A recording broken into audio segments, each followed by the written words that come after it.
Babbel. Ja. Hierheen, ek moet daar gaan. Ag, mooi Kruis.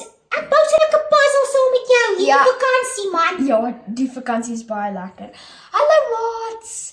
Ek en Babbel wil net sê ons hoop julle hou 'n lekker vakansie. Hallo maatjies. Ons sien julle die 19de Oktober.